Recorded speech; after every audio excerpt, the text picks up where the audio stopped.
5.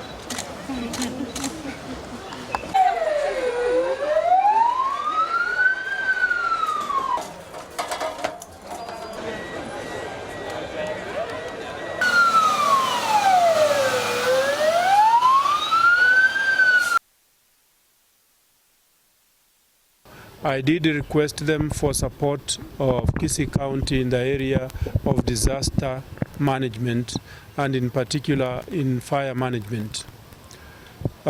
We did agree that they would come to Kenya to support us. They trained my fire department here. They even came with equipment. They came with those fire clothes and so on. I think we brought our biggest talent we've ever had. Some of the chiefs behind me, Chief Tyner, he runs a department. He has 20 fire stations and over 400 firefighters that work for him.